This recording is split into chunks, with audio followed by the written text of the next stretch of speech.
हाँ जी, good afternoon everyone. तो कल हमने सब्स्टिट्यूशन रिएक्शन शुरू किया था, उसी में आगे दो पार्ट रह गए हैं। कल मैंने आपको बताया था कि न्यूक्लियोफिलिक सब्स्टिट्यूशन रिएक्शन क्या होता है। आज हम शुरू करते हैं कि इलेक्ट्रोफिलिक सब्स्टिट्यूशन रिएक्शन क्या होता है। इलेक्ट्रोफिलिक सब्स्टिट्यूशन रिएक्शन, ठीक है जी। आज हम करेंगे इलेक्ट्रोफिलिक। इसमें जैसे नाम से ही आपको पता लग रहा है कि जो आपका अटैकिंग रिएजेंट रहेगा वो इस केस में आपका इलेक्ट्रोफाइल रहेगा। अब इलेक्ट्रोफाइल क्या होगा?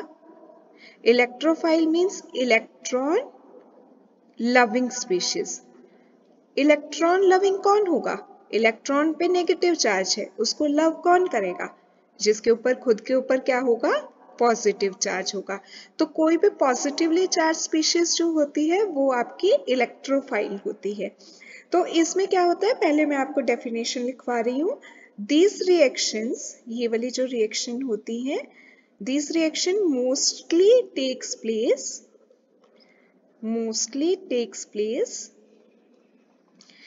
in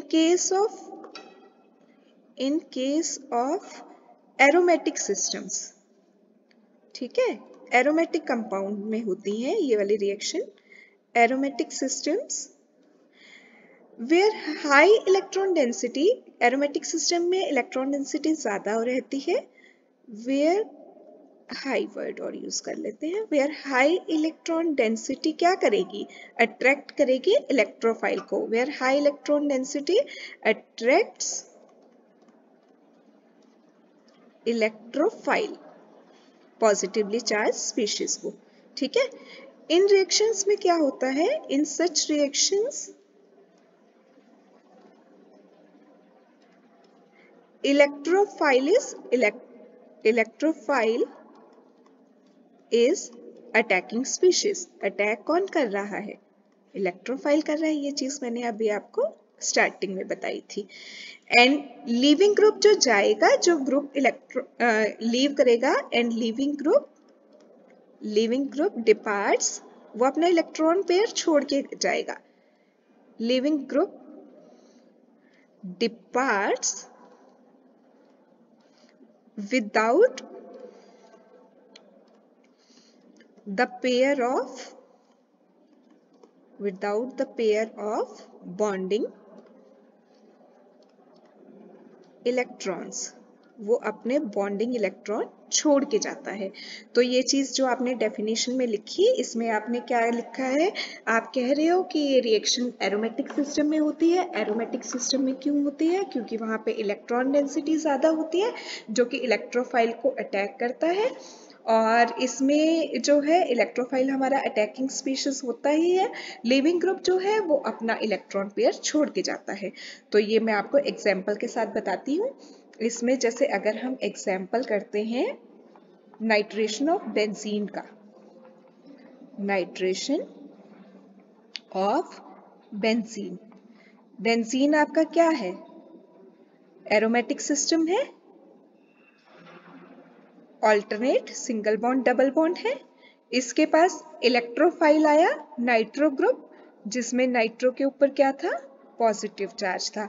अब ये जो कोई भी बॉन्ड बनाने में दो इलेक्ट्रॉन यूज हो रहे हैं ना, ये डबल बॉन्ड वाला एक बॉन्ड क्या है? इस इलेक्ट्रॉन डेफिशिएंट स्पीशीज जो कि हमारा इलेक्ट्रोफाइल है, नाइट्रो के साथ बॉन्ड बनाने में अपने दोनों इलेक्ट्रॉन यूज कर लेगा।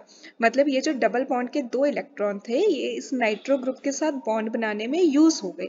अब भाई इसने इसके साथ बॉन्ड बनाने में अगर अपना इलेक्ट्रॉन पेयर यूज कर लिया, तो यहाँ पे क्या हुआ कि ठीक है, हाइड्रोजन तो पहले भी था जो हम दिखा नहीं रहे थे, नाइट्रोजन के साथ, नाइट्रो ग्रुप के साथ और बॉन्ड बन गया। लेकिन ये वाला जो कार्बन है, ये वाला कार्बन, ये तो इलेक्ट्रॉन डेफिशिएंट हो गया। इस पे तो पॉजिटिव चार्ज आ गया, क्योंकि इस कार्बन के तो देखिए 4 बॉन्ड आपने पूरे कर दिए, 1 2 3 4। लेकिन ये कार्बन क्या हो गया? इलेक्ट्रॉन डेफिशिएंट हो गया। अब इस पॉजिटिव चार्ज को कंपनसेट करने के लिए क्या होगा? ये जो H है ये एज एन H पॉजिटिव निकल जाएगा अपना इलेक्ट्रॉन पेयर, जो लास्ट लाइन हमने लिखी थी, अपने इलेक्ट्रॉन छोड़ के जाएगा, साथ लेके नहीं जा रहे ये। और ये वाले जो बॉन्ड के इलेक्ट्रॉन थे ये दो, ये वापस यहीं आ जाएंगे। तो आपका ये इस तरह से बनेगा। ये तो देखिए एज इट इज है, ये नाइट्रो ग्रुप भी एज इट इज है। ये वाले जो हाइड्रोजन के साथ बॉन्ड बनाने में दो इलेक्ट्रॉन यूजअप थे, ये वापस यहाँ पे आ गई। ठीक है, तो ये बेंजीन पे इनिशियली आपके पास क्या था, बेंजीन के ऊपर यहाँ पे जब रिएक्शन आपने शुरू की हाइड्रोजन था, नाइट्रो ग्रुप के साथ जब आप रिएक्शन करा रहे हो इलेक्ट्रोफाइल के साथ, तो वो उसको सब्स्टिट्यूट कर रहा है हाइड्रोजन को। एंड में जो आपको प्रोडक्ट मिल रहा है वो नाइट्रो ग्रुप मिल गया और H पॉजिटिव निकल गया, H अपने इलेक्ट्रॉन छोड़ के गया। तो अब देखिए डेफिनेशन शायद आपको होपफुली क्लियर होगी कि दिस रिएक्शन इसमें क्या हुआ, mostly take place in case of aromatic में हुआ। बेंजीन के केस में किया हमने, हाई इलेक्ट्रॉन डेंसिटी थी जिसकी वजह से इलेक्ट्रोफाइल को उसे अट्रैक्ट किया। इन रिएक्शंस में इलेक्ट्रोफाइल हमारा अटैकिंग स्पीशीज होता है, जैसे NO2 पॉजिटिव ग्रुप लिया हमने। और जो लीविंग ग्रुप है H पॉजिटिव, इस केस में लीविंग ग्रुप था, उसने क्या किया, it depart without the pair of bonding electron, वो अपने इलेक्ट्रॉन छोड़ के गया है, जिसकी वजह से वापस इस कार्बन और इस कार्बन के बीच में बॉन्ड आया। ठीक है, आ गया इलेक्ट्रोफिलिक सब्स्टिट्यूशन रिएक्शन समझ में। And the last type of substitution reaction is free radical substitution reaction। हाँ जी, अब फ्री रेडिकल सब्स्टिट्यूशन रिएक्शन में क्या होगा, जो आपकी अटैकिंग स्पीशीज होगी वो फ्री रेडिकल होगी। इस केस में ये आपकी अटैकिंग स्पीशीज होगी। अब पहले मैं आपको बताती हूँ कि फ्री रेडिकल क्या होता है। देखिए, कोई भी दो एटम है, उनके बीच में जब कोई बॉन्ड बनता है तो वो दो इलेक्ट्रॉन से मिलके बनता है। अब अगर ये बॉन्ड ब्रेक होता है तो बॉन्ड को ब्रेक करने के दो तरीके हैं। एक इस तरह से हो कि एक एटम पे एक इलेक्ट्रॉन चला जाए, एक इलेक्ट्रॉन इस एटम पे चला गया, मतलब ये एक इलेक्ट्रॉन इसका था, इसके पास वापस आ गया, ये इलेक्ट्रॉन इसका था, इसके पास वापस आ गया। तो बॉन्ड में हुई होमोलिटिक फिशन, एक जैसा बॉन्ड ब्रेक हुआ है, दोनों एटम्स को अपना एक एक इलेक्ट्रॉन मिल गया, 2A, इसके ऊपर इसका फ्री इलेक्ट्रॉन आ गया, इसको हम बोल रहे हैं फ्री रेडिकल। एक क्या हो सकता है कि दो एटम है आपके पास, उनमें से एक की इलेक्ट्रोनेगेटिविटी ज्यादा है, जिसकी इलेक्ट्रोनेगेटिविटी ज्यादा है वो ये जो बॉन्ड पेयर है इलेक्ट्रॉन का, इसमें से अपना इलेक्ट्रॉन तो ले ही ले रहा है, साथ में दूसरे एटम का भी इलेक्ट्रॉन इसने खींच लिया, जिसकी वजह से एक के पास तो दोनों इलेक्ट्रॉन चले गए और एक के पास एक भी नहीं रहा। तो इस पे क्या होगा, आपका पार्शियल पॉजिटिव चार्ज आ जाएगा और दूसरा जो एक्सेस में इलेक्ट्रॉन ले गया उस पे क्या होगा, पार्शियल नेगेटिव चार्ज आएगा। इस तरह की जो बॉन्ड ब्रेकिंग होती है इसको हम बोलते हैं हेट्रोलिटिक फिशन। ठीक है, तो फ्री रेडिकल सब्स्टिट्यूशन में क्या होता है, सबसे पहले तो होमोलिटिक फिशन होती है। इसमें डेफिनेशन देखिए आप, when substitution reaction, when substitution reaction जो हुई, it involves an attack by free radical.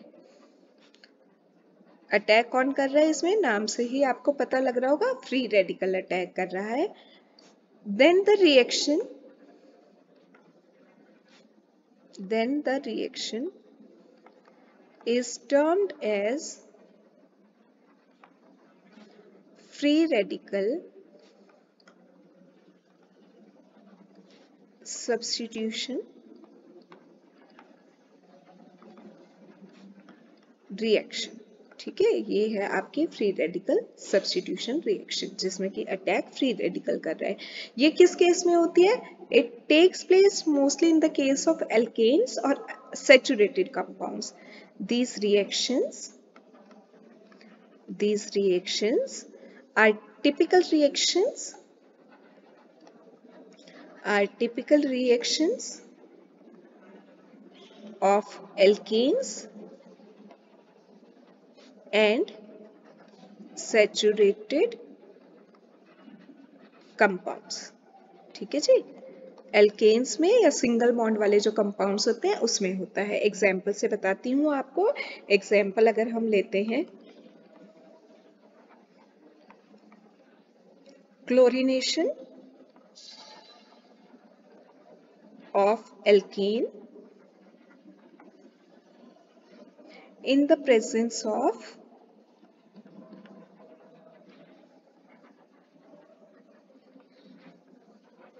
light। देखिए Cl2 लिया आपने, सनलाइट में रखेंगे, in the presence of light, उसमें जो बॉन्ड ब्रेकिंग होगी वो होमोलिटिक फिशन होगी इस तरह से कि बॉन्ड का एक इलेक्ट्रॉन इस क्लोरीन पे जाएगा, एक इस पे जाएगा, तो आपके पास क्या होगा, 2 क्लोरीन फ्री रेडिकल जनरेट हो जाएंगे। ठीक है, 2 क्लोरीन फ्री रेडिकल जनरेट हो गए।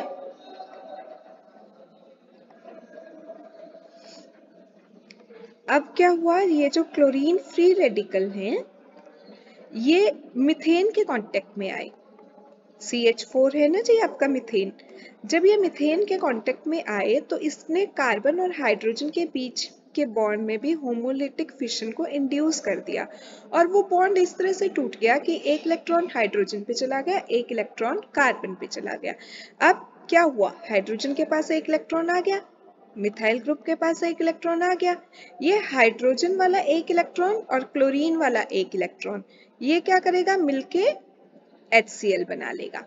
ठीक है, एक तो आपका HCl बन गया, एक अब आपके पास मिथाइल ग्रुप पे बचा हुआ है जिसके पास फ्री इलेक्ट्रॉन है और आपके पास ये 2 क्लोरीन फ्री रेडिकल थे जिसमें से एक फ्री रेडिकल तो H के साथ कंबाइन होके HCl बना लिया, एक फ्री रेडिकल अभी भी बचा हुआ है ना, वो free radical, chlorine free radical और ये मिथाइल फ्री रेडिकल, मतलब इन दोनों का एक एक इलेक्ट्रॉन मिलके एक बॉन्ड बनाएंगे और आपका Cl और CH3 के बीच में बॉन्ड बन जाएगा।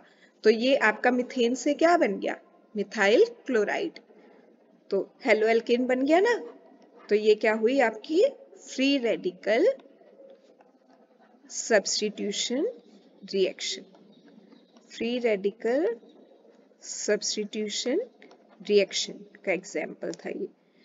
तो इतना ही था सब्स्टिट्यूशन रिएक्शन में। सब्स्टिट्यूशन रिएक्शन क्या होती है कि एक एटम या ग्रुप किसी दूसरे को सब्स्टिट्यूट कर दे।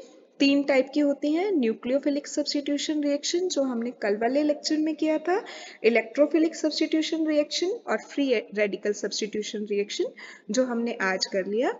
तो आपका यहाँ पे सब्स्टिट्यूशन रिएक्शन खत्म होता है ये part. Hope it's clear to everyone. Still, if you are having any query, just drop me a message. Have a very good day ahead.